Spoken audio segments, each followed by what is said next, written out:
Hello, my name is Stacy Durstein, and I'm the Vice President of External Affairs at Arizona Public Service Company.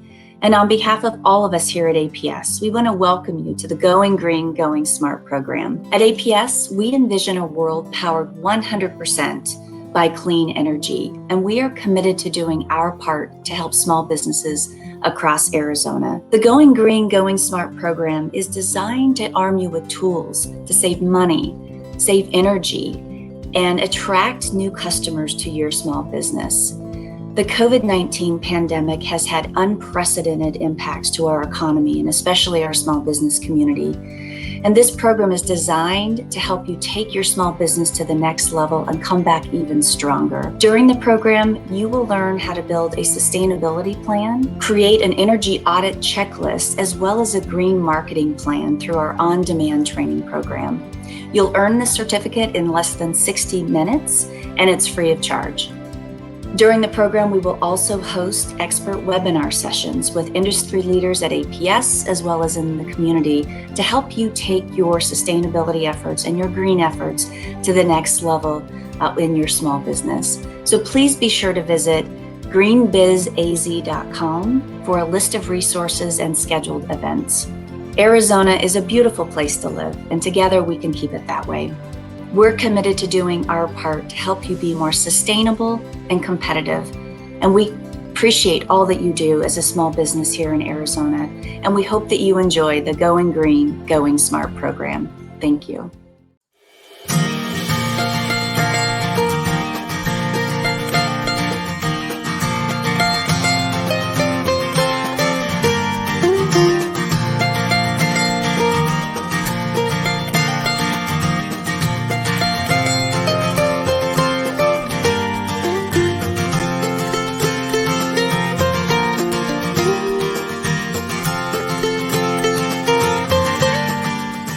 Hello, and welcome to the Going Green and Going Smart program. My name is Edgar Olivo, and I am very glad you are joining us today. We're going to have a great conversation about how small businesses can conserve our most precious resource, water. Plus, we'll talk to our expert panelists who are from diverse backgrounds and will share with you insights on how small businesses can make a difference with their waste conservation efforts. We also have a special presenter who will give us an update of the water situation in Arizona and what APS is doing to meet its goals as a clean energy utility. You don't want to miss that. If this is your first time tuning in, I'd like to give you a special welcome. These expert sessions are designed to help you expand your Going Green efforts and complement our on-demand certificate program. If you haven't explored it, check it out. I'll give you more details at the end of today's session. Our mission is to help small businesses across the state of Arizona save energy, save money, and attract business with resources and training created for you at no cost in the Going Green and Going Smart program. We know sustainability has reached a tipping point, and it is important to your customers and the planet we live in. This program will provide you with important skills to help you achieve your own goals as well. So let's get started. I'd like to start with a simple question for you, and that is, how does your small business conserve water? Let's start with some facts about water in Arizona. Water lies at the core of Arizona's economy, lifestyle, and identity. Clean, reliable water supplies are critical for Arizona's communities and our economy. Companies from all regions and sectors of Arizona's economy play an active role in advocating in support of policy to secure Arizona's water future. The Colorado River is vital to the economies of the 7-state region through which it flows. An Arizona State University study found that the Colorado River supports $1.4 trillion in economic output, $871 billion in wages, and 16 million jobs annually. The river supplies drinking water to 40 million Americans. Arizona's population has grown steadily over the years. However, through significant investments in water conservation and infrastructure and the reuse of water, our water use is essentially the same as it was more than half a century ago. And the Colorado River helps irrigate 5.7 million acres on rich farmlands and ranchlands. Arizona's agricultural communities are some of the most efficient water users in the nation. In the central portion of Arizona, mostly Maricopa and Pinal counties, agricultural water users are required by state law to implement water conservation practices, including lining canals, laser leveling of fields, and other best management practices. These agricultural irrigators must be at least 80% efficient, with many exceeding the legal mandate. Other agricultural areas have also adopted significant water conservation practices. Arizona's innovative water management programs and collaborative long-term planning has allowed for water providers and private entities to store trillions of gallons of water underground to be used in the future. We will learn how our economic engine is at risk if demand for river resources continues to outstrip supply, and how small businesses can play a part in a sustainable solution. So, how can you start conserving water in your small business? Here are a few quick tips. Start with a water audit. Many companies that use a significant amount of water underestimate just how much water they are using. A commercial water audit will assess how much water your business is using each day and identify conservation opportunities. Audits can also uncover costly leaks where inexpensive repairs could help stop unnecessary water loss and save your business money.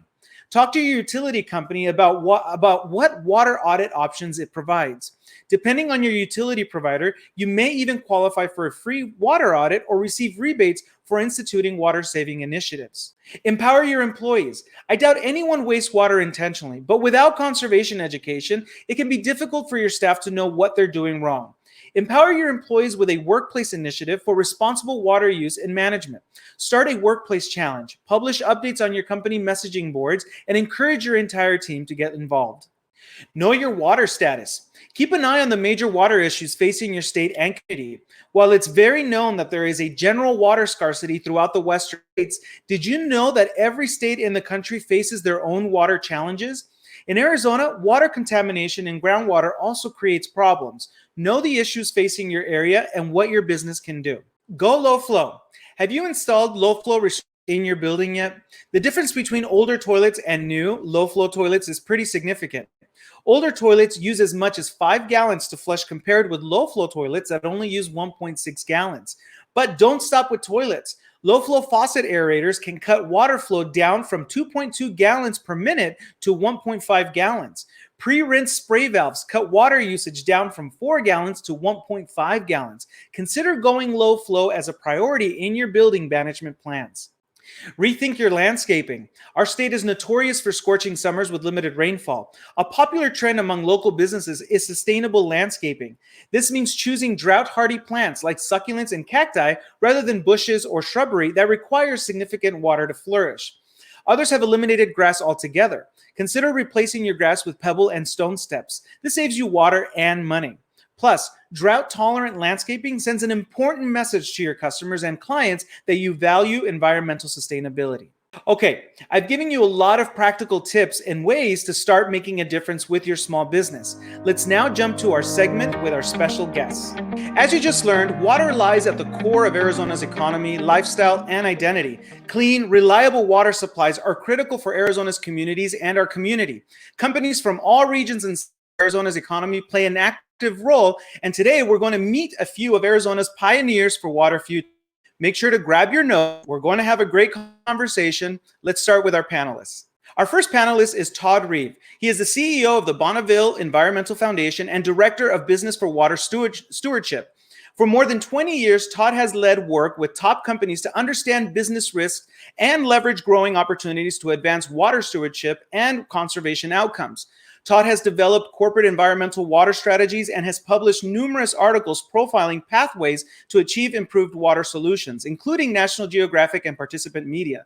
Welcome to the program, Todd. Our next panelist is Ryan Morse. He is the co-founder and the operations director for Greenlight Solutions Foundation. He works at ASU School of Sustainability and serves as vice chair on the Tempe Sustainability Commission. Ryan is helping educate the public on water harvesting and conservation through classes and hands-on workshops. Ryan earned concurrent degrees in business sustainability and supply chain management, as well as an international business certificate from ASU's W. School of Business. Way to go, Ryan. Welcome to the program. Let's meet our next panelist. Richard Hunt is the general manager of the Scottsdale Quarter for the last 10 years. He is an experienced property manager who has achieved great success in his community for his business acumen and leadership. He has managed 2 of his company's largest assets and is helping to redefine the role of the general manager to freshly position it in the marketplace to better cater to the needs of today's consumer. The Scottsdale Quarter is a Class A office space that houses small business tenants and has implemented innovative green strategies to help save money, energy, and water. And now let's meet Laverne Burke. He is the technical training and safety manager for George Brazil Plumbing and Electrical. He has been in the plumbing industry for over 40 years and started after leaving the service.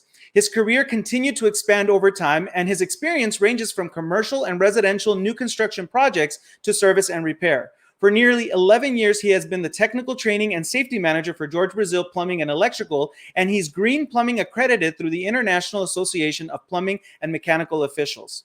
We have quite an amazing panel. Welcome to the Going Green and Going Smart, everyone. How are you doing? It's great to see everyone. Thank you so much for making the time to share your insights with us today. We have a lot of great questions that I want to make sure we cover. And I'm going to go around the room to ask you one important question that I ask everyone in our panels. And the first question will go to Laverne, and I want everyone to answer this question, which is, what does sustainability mean to you? Laverne, go ahead. To me, it means being able to reuse our resources as much as possible without going back in and tapping what little limited resources we have. Water is a precious resource. There's only a finite amount on this planet, and we're not getting any more. So we have to take care of what we have. Very important, very important. Ryan, same question. What does sustainability mean to you? Well, thanks for having me on the program. Sustainability, in simplest terms, for me, it's about understanding and embodying the interconnectedness between all life in our ecosystem on Earth, and honoring that and acting with respect to that knowledge of the interconnectedness, and that nothing exists in silos. So, yeah, that's what it means for me. Very important, very important. And Richard, I'd love to hear this, your answer to this. What does sustainability mean to you?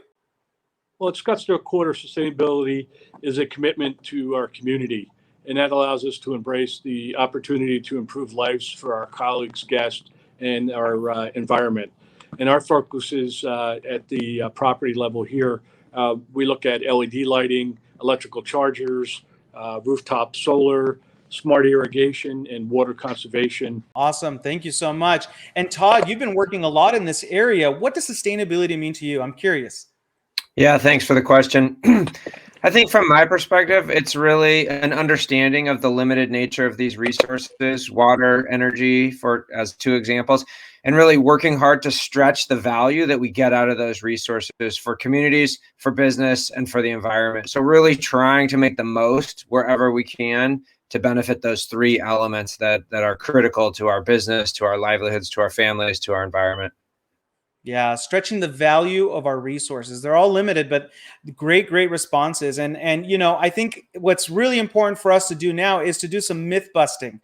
There are some major misconceptions of water conservation. Some people don't know where to start, or they don't understand what the water situation is in Arizona, being that we're in the Arizona desert. Laverne, what can you say is one of the major misconceptions? You work in the plumbing industry. What are some major misconceptions? What myth buster can you provide us? It's a great question. Everybody thinks it's going to be way expensive. You're going to spend a lot of money to have to do it. And there's many minor things you can do in small businesses, large businesses. Start with your plumbing fixtures, your faucets. Replace the aerators in there with a half gallon or a quarter gallon per minute flow, or just replace the entire faucet with a metering type faucet. Low flush toilets, low flush valves on non-tank type toilets. There's many steps you can take that aren't going to cost you a fortune, but yet is going to make a huge impact on the amount of water saved. California, for example, when they have changed to a lot of the low flow fixtures, made them mandatory both commercially and residentially, it has made a difference. Even though they're still a drought-stricken state, I've lived there 54 years, it still made a substantial difference in the amount of water that they have saved. So start with the plumbing fixtures. Process piping, I can't really speak to that too much. I haven't been on the industrial side, but the simple things make a big impact. Right. That's great. Excellent tips. Ryan, you've done some work in this area, and you're actually teaching classes on water harvesting. Tell us what major misconception do people have on water conservation? Yeah, great question. And just for clarity, I formerly used to teach water harvesting and water conservation classes, and now I'm just managing general sustainability education programs at ASU. But during my time when I was teaching classes, a lot of the focus, when we talk about conservation, is on what can I do in my home or in my yard We think a lot about landscaping or shorter showers, but one of my favorite ways to save water, I'm not sure how I would frame the misconception, but I guess just the fact of how much water you can save through your diet and through your choices of purchasing and consumption. Just the simple fact of how many gallons it takes to produce a pound of beef for a hamburger versus any other type of food source, whether it's other meat products or vegetable, plant-based. Right. I think a lot about the water footprint. So a common misconception is that just focusing on your landscape and how you shower is a way to reduce water. But I tend to invite people to think about their diet and the ways that they're impacting their consumption water footprint. That's interesting. I was just thinking about that. I cut a cantaloupe the other day, and I thought, how much water did it take to produce all of these cantaloupes or watermelons? These fruits and vegetables that we eat that do consume a lot of water that we take for granted. That's a great point. And Todd, what are some of the major misconceptions? You've got a lot of experience in this area as well. What have you seen? Yeah, tough to go last here because great responses. But I think two things I'd want to highlight. And one is little things really add up. And even if you're maybe saving a minor amount of water in your business, in your restaurant, you can use information to inspire and build awareness around water, right? And get people thinking about that. So I think that's an element. And the other one, of course, is where is the water use the greatest, really? And it's supply chain, right? It's in agricultural products, it's in supply chain, it's in the clothes we buy, we sell, etc. And so paying a little bit of attention to what your supply chain is and asking questions about water sustainability, water conservation in the supply chain can translate into really significant impacts, which isn't to say, the in-house water conservation isn't important. It's critically important, but there's a spectrum of things there, and thinking outside sometimes of your operational footprint can have really significant impacts. That's an excellent tip. In fact, in the Going Green and Going Smart certificate program, we try to provoke the small business owner to think beyond just your operation and think about the supply chain. Are your vendors following sustainability practices? I think part of the real philosophy of Going Green and Going Smart is to look at from the beginning of your product to the end, and how is it using natural resources? That's an excellent tip. Thank you so much for that. Let's go on to our next question because we have a lot to cover. What are some conservation tips that small business owners can implement today? Now, Laverne, you were mentioning that water technology in your home, your plumbing, your low flow. What other things can small business owners do from your experience to start conserving water? Well, restaurants, for example, they all have bathrooms. And the simple thing is faucets. Going with a metering type faucet, the old push button style. Switch over to those if you don't want to go in with the newer infrared or touchless type faucets. You can meter those down to a quarter gallon per minute. The infrareds can be metered quarter gallon to a half gallon per minute. Just so water isn't left running. Leaks. A toilet can waste a couple hundred gallons a day of water. Take that out over a year's period of time. They don't fix it. That's 70,000 plus gallons. Yeah. If you put it in perspective, that's a lot of water. It's a lot of swimming pools. Yeah. The biggest thing is just taking care of your plumbing system. The plumbing system is, if it's not taken care of, if you have leaks, if you have a system that's not operating properly, the amount of energy that can be wasted there. If your water heating is not heating properly and it's taking longer for it to heat, you're wasting energy on that. Having to run long periods of time for water to get from one place to another.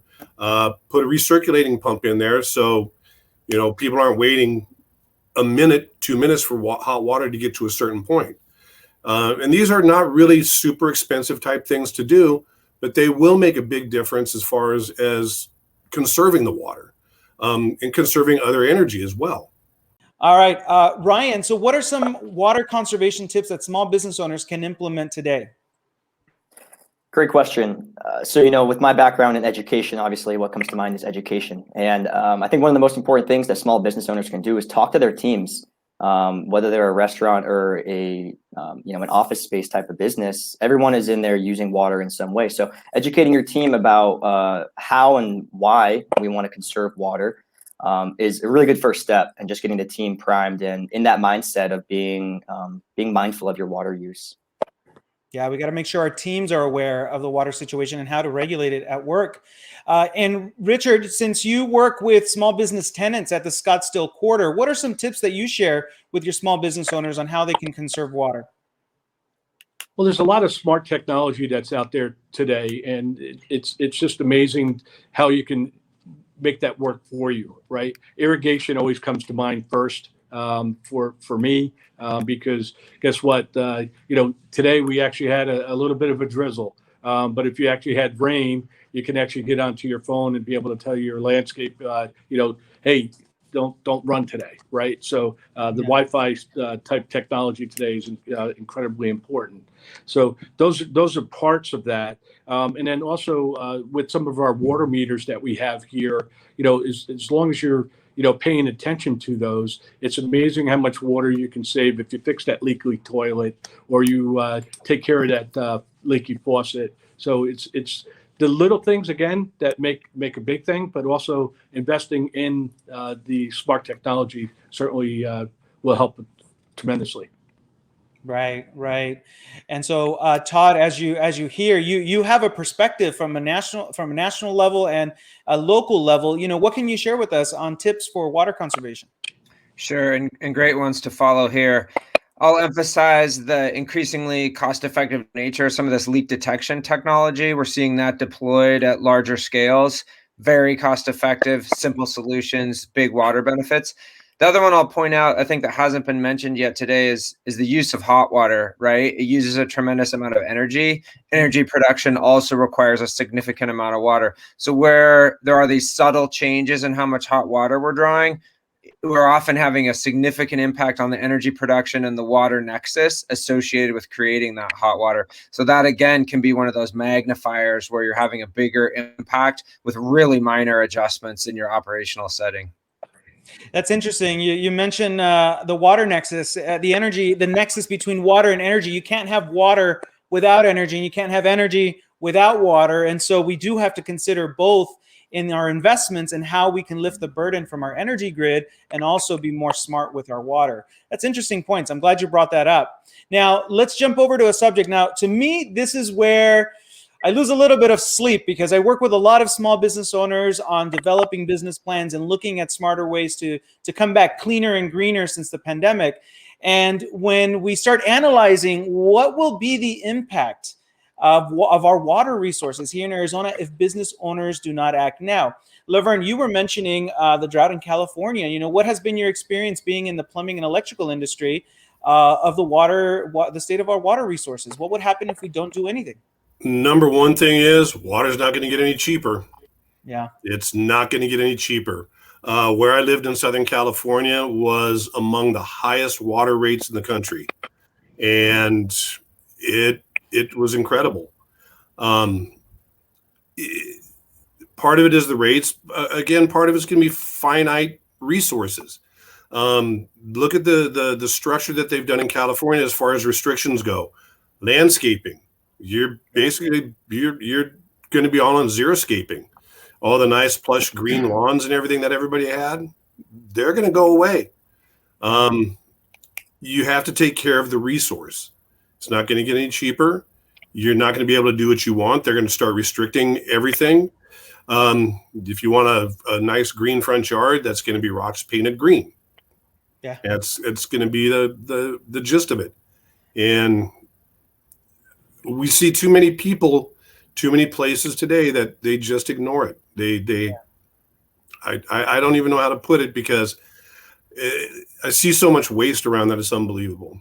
Yeah, that's interesting. So small business owners better start thinking about their tightening wallets, because water will get more expensive and costs will go up in many different areas.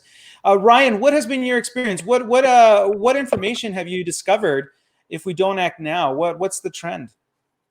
Yeah, well, the point just made is exactly right. I mean, water will continue to get more expensive, simple supply, demand, and economics. But, another thing that comes to mind with this is, oftentimes businesses are just dealing with the regulatory environment that they exist in, and they'll follow whatever rules or laws are set in place for them. So, I think my mind wants to level this up to the policymakers and say, what's the impact going to be if our policymakers don't act to set regulations and rules for these businesses to follow?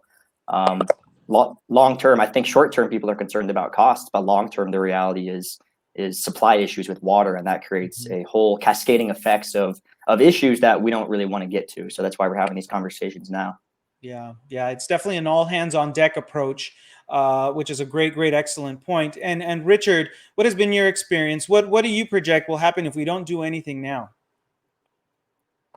Well, I think everybody's hit on little pieces of what that is going to do. And there's only a few things that I would add is that, think about your agricultural, think about your tourism, think about, that domestic water shortage that we were just talking about as well. Think about the wildfires, all these things are going to be part of that. And then also wildlife mortality, right? So it's all things that we have to keep in mind when we're looking at water in general. Right. And Todd, Arizona's population is growing. More people need water. More businesses are coming to Arizona. What is your perspective? What will happen to our water resources if we don't start acting smart now? I love this question. Two things that I'm keenly concerned about is our business partners are worried about the perception, whether it's real or perceived. The frequency of articles in national news about Arizona water shortage, about groundwater issues, et cetera, it's creating a perception, maybe it's real, maybe it's perceived, that Arizona's got trouble, right? And what do businesses want and need? They need predictability. They need predictability around cost inputs, about resources, et cetera. And so that's creating a little bit of a shaky foundation where we're having our business partners ask us, well, how real is this risk? How concerned should we be? What's public perception going to be if we continue to grow and prosper and manufacture in Arizona? So I'm concerned about that, and I want to get ahead of it. And I'll say one of the biggest opportunities is business interests and voices have not really been at the table from a policy perspective, right? The policy discussion around water has typically been led by a few interest groups over the past century or so. And we are working really hard to help bring any and every business voice to the table, to policymakers, to say, we really care about this. This is really important. We need to have the perception that we're managing our water well, that we've got our eye on the long term, and that we're going to have a reliable and predictable water source. So I think we're at a crossroads, and I think we need to be incredibly careful how we proceed from this point. And we really need businesses to step up and participate. I'd love anyone and everyone seeing this, working with you, ask me, how can we get our voice into the legislature, into policymakers, and say, this matters for business. We're paying attention, matters for growth, matters for tourism, matters for all these things. So I think we need the business voice behind this to say, let's get progressive and proactive on these water issues. Yeah, very important. Excellent points. And to wrap up our conversation, I'd love to hear what resources do you know are available for small businesses who do want to act now, who are interested in our environment. Let's start with you, Laverne. George Brazil offers a lot of training and education to its workers, but what other resources have you run into you could share with us? Well, one thing that we haven't discussed that I'd like to see more, residentially and business-wise, is gray water use. Oh, There's very little of that being done. Yeah. Gray water, I don't know why code is not pushing it more, why municipalities don't push it more, because that is a great way to save water. Instead of, if you want to have a nice lush garden, gray water is a way to go. Mm-hmm. If you want to irrigate landscaping, gray water is a great way to go. And whether you're commercial, whether you're residential, a lot of the water that you use can be put into the gray water system. Yeah. There's a lot of systems out there. There's a lot of new construction going on. Why aren't they making that an option for it? I would like to see a lot more of that. And I think that could be a huge resource. Absolutely. We're not, the reclaimed water system, using our water. Definitely a great point. And Ryan, what are some resources? I know your foundation does a lot of great work in the community. What can you share with us? Yeah, well, just to tag off of the conservation and harvesting and gray water, great resource, especially for folks in the Tucson area, is Watershed Management Group. That's the organization I formerly used to work for. There's also organizations and information like Water Use It Wisely. They have a bunch of tips online for how you can save water. My organization, Greenlight Solutions Foundation, does hands-on sustainability projects, so we can help do water audits and different types of projects to help you figure out what your water consumption is and how to reduce it and how to get there with your people and your workplace. And also, ASU has a ton of resources as well for businesses and for individuals through the Pile Water Center. I think that's the name. may have to re-record that if that's not the right one. But yeah, there's tons of resources out there. Great, great. We'll also make sure to share the resources that our panelists discuss here, because I think it's important for us to be able to have access to those. And small business owners are hungry for this information. And it's great that that Greenlight Solutions Foundation is also providing audits. That's a great, great support. And Todd, I'd love to hear from you. What resources? I know you work with a lot of different organizations.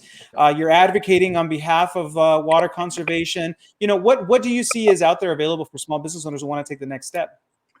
Yeah, and certainly support the panelists here. There's a tremendous amount of information available online. I think that the audit approach is incredible. I'm going to push toward how important I think the business voice can be to shape some of these policies and pathways around better long-term water management. I work with a group called the Water for Arizona Coalition. It's got a website with fantastic information about some of the key water issues that Arizona is facing at a large scale. My group, Business for Water Stewardship, we are routinely working with businesses to visit with legislators, to endorse letters, to use their voice to advocate for positive things like we're hearing about here today, like reuse, conservation, incentives, etc. So I want to push and say, I've got resources. Water for Arizona Coalition has resources. We want to help activate the business sector to showcase how important it is to pay attention and to apply pressure and say, look, this is critically important to Arizona's business economy. We want to get it right. And so I think that's a really big opportunity for us to have a huge influence. Wonderful, wonderful. Well, thank you all so much for sharing your wonderful insights. Any final remarks that you would like to share? I'll start with Laverne. Just keep in mind how important conservation is. And it's not just the water resources. I think it was Ryan pointed out. It all goes down the line. It is electricity. It is gas. It is other natural resources, which, again, every resource we have on this planet is finite. It's not going to be made anymore. So we got to take care of what we have and just love what we have. Pretty simple. Right. Excellent. Thank you so much. Ryan, any final remarks you'd like to share with our group?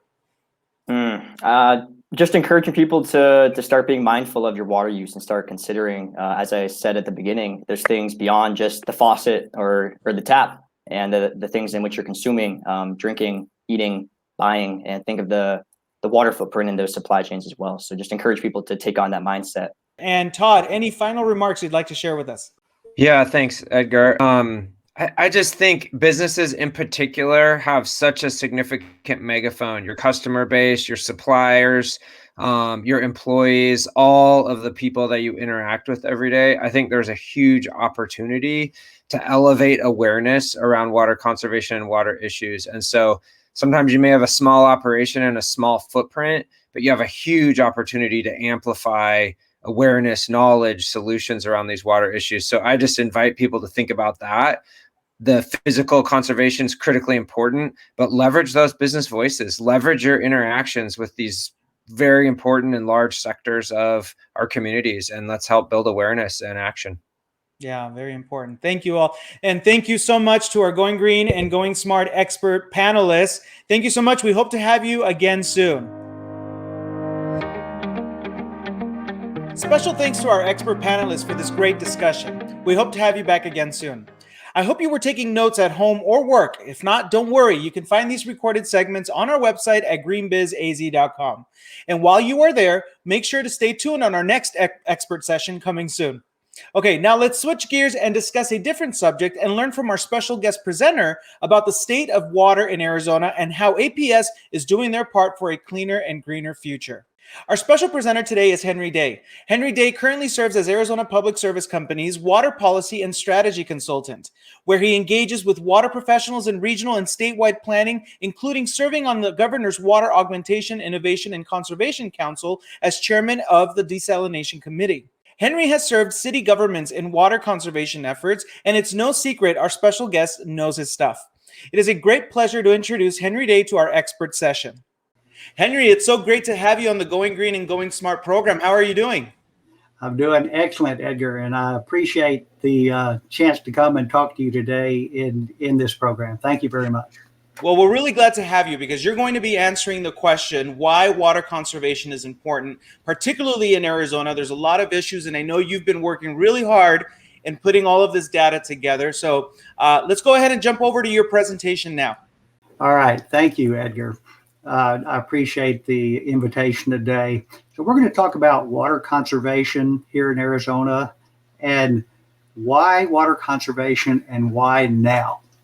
So the other presenters today have been talking to you about ways to conserve water and save money in your business. And we're going to do that too. But we're also going to think a little bit more broadly.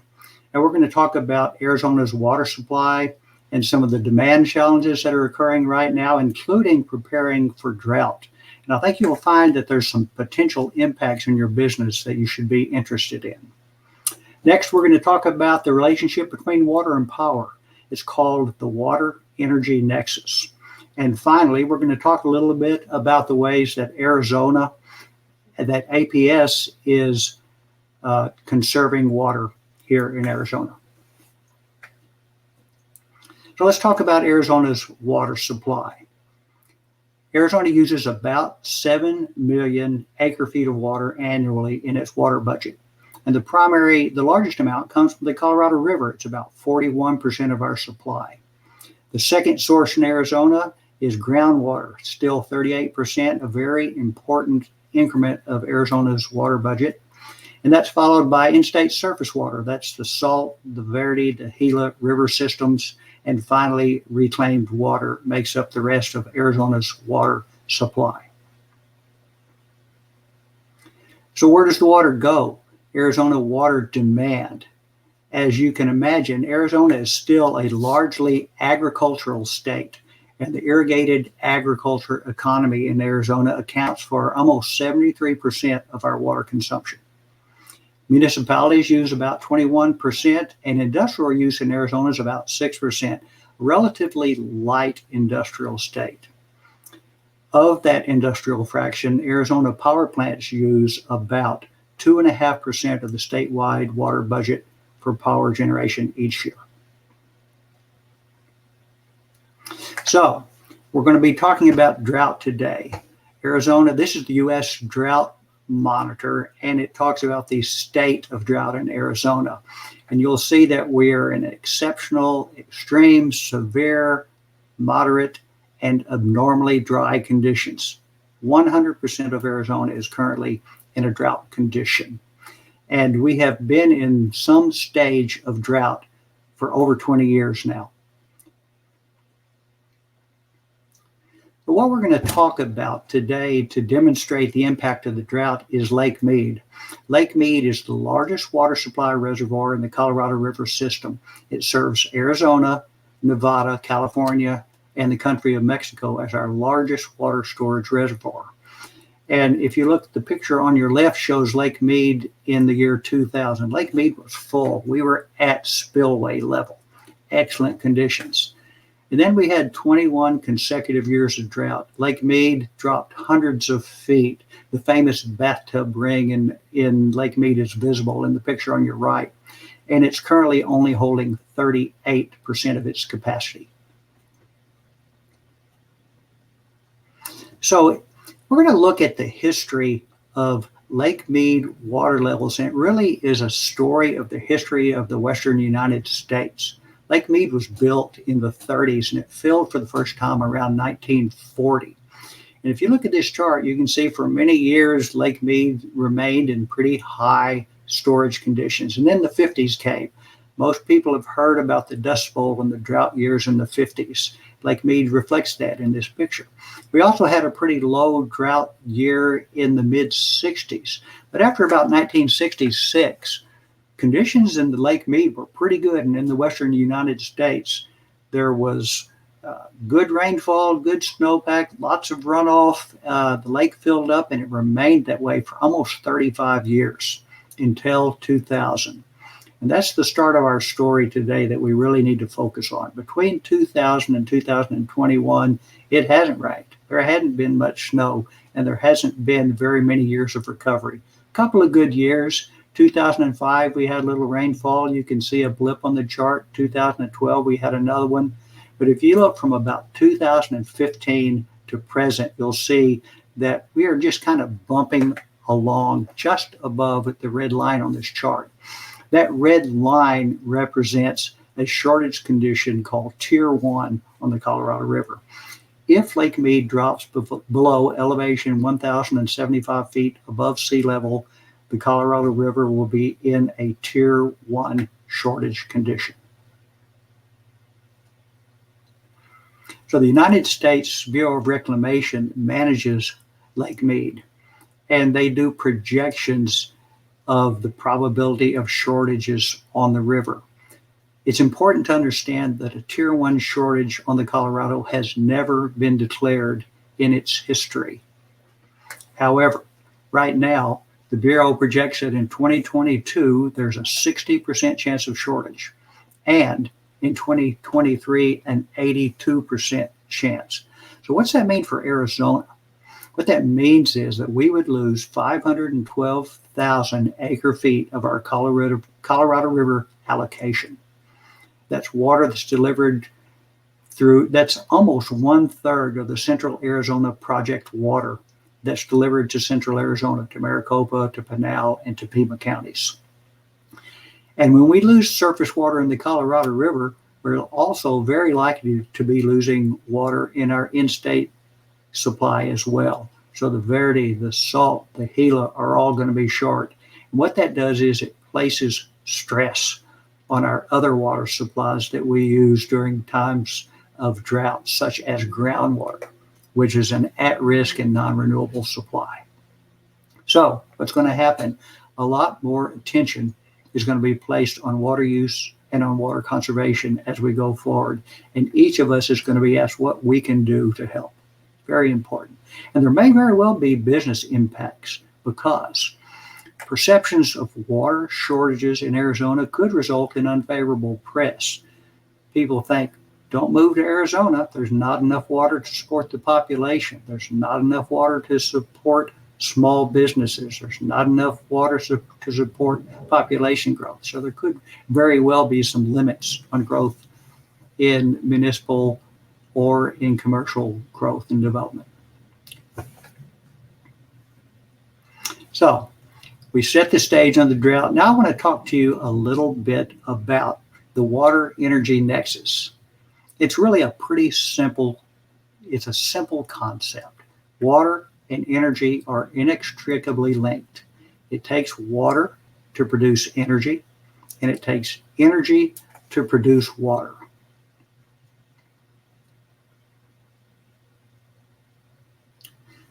So, how does it take energy to produce water?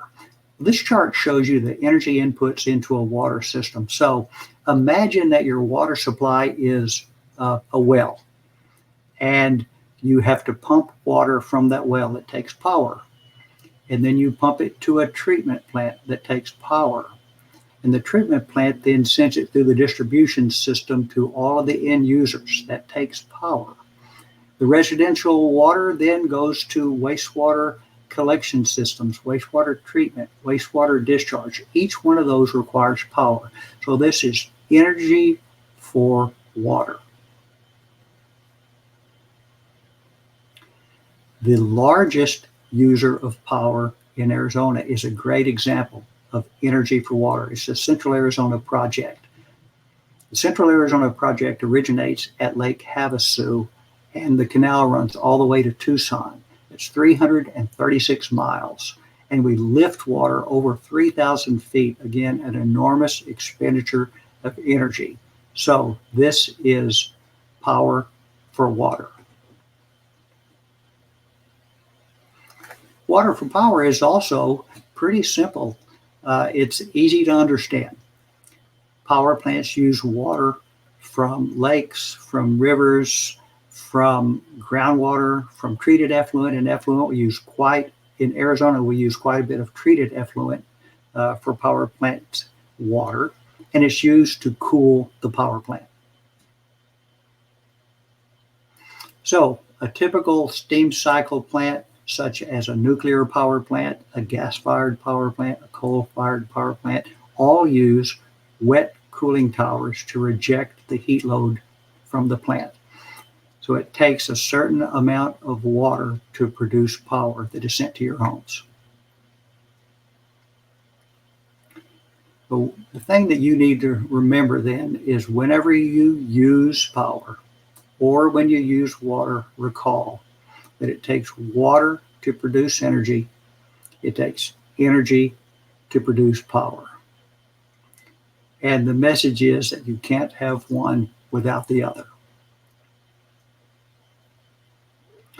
Now we're going to talk a little bit about APS. What's APS doing relative to water conservation here in Arizona? One of the things that we do is at our power plants, we want to reduce water consumption. We want to reduce our water footprint such that the quantity of water that we use to deliver power to our customers is reduced over time. So our current resource plan runs from 2020 to 2035. And during that time period, we're going to reduce our overall water consumption by 41%. If you think about that, that's pretty remarkable, because between now and 2035, we expect substantial customer growth. Yet we're going to actually be using less water as our customer base grows. Now, how are we going to be able to do this? Well, one of the things that we're planning to do is to retire older water-intensive plants and replace them with new water-efficient power plants. A really good example of this is the Ocotillo modernization plant in Tempe. And at this plant, we replaced the aging steam units at the plant with modern quick-start combustion turbines. And we also implemented hybrid wet-dry cooling, which is a very efficient way to use water at a power plant.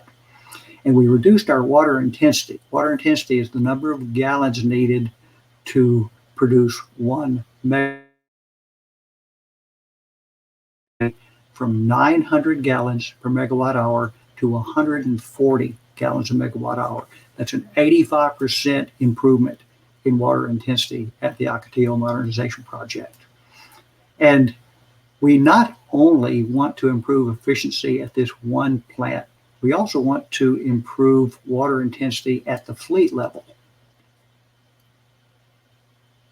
So APS is wanting to reduce water intensity to all of our power plants. And if you look at our resource plan between 2020 and 2035, we're going to reduce this by 60%. That means we're going to reduce the energy intensity at plants by retiring the older water intensive units like we already discussed, but we're also going to use more renewable energy that doesn't require water. So we're going to put in more wind generation, and we're going to put in more photovoltaic solar generation, and we're going to use more energy efficiency programs for our customers. One of the ways that we're going to avoid water as we go forward is increasing renewable energy and increasing energy efficiency. So in 2020, we're going to avoid using about 10,000 acre-feet of water due to use of these programs. And by 2035, we expect to have avoided 38,000 acre-feet of water by using renewable energy and APS energy efficiency programs. 38,000 acre-feet of water is enough to provide a city of 500,000 people water for 1 year. So let's kind of wrap things up. It's important today that each one of us does his or her part to conserve water. You can conserve water in your businesses. You can conserve water at your homes. You can conserve water like APS does at its power plants. This is especially important now. It's a time of drought and an uncertain water future. So the messages to remember are that saving water saves energy, and saving energy saves water. And saving both will save you money. So last thought, I want you to think about this. Next time you flip on a light switch, when you flip that light switch on, I want you to think that there's water running someplace to bring that power to my plate. And if you turn that light switch off, think about the fact that you saved energy, you also saved water, and you saved money. Thank you very much. That's the end of my presentation. Okay, Henry. Wow, that was a very, very powerful presentation. Every time you turn on the light switch, you're also running water. I think that's one of the things that I'm really going to take out of this presentation. Henry, what are your thoughts around the situation that we have right now? I noticed that you mentioned other power companies that are doing these efforts. APS is definitely putting together some aggressive goals and meeting them. What are your thoughts, you as a water expert, on what else we can do individually? So if you're talking about other power companies in Arizona, we do collaborate. We do talk to the other power companies. The biggest ones are SRP and Tucson Electric Power.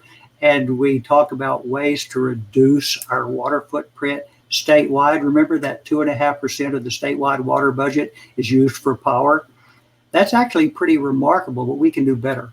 So we're going to continue to work in the power industry to not only to use water wisely, but to use the right type of water. You know, one of the things that we do is we consider whether we could use groundwater. That's not renewable. It's probably something that we want to avoid and move away from. We could use surface water. That's a renewable supply. Rivers and lakes, however, they're subject to drought constraints. And then we have the third supply, which is treated effluent.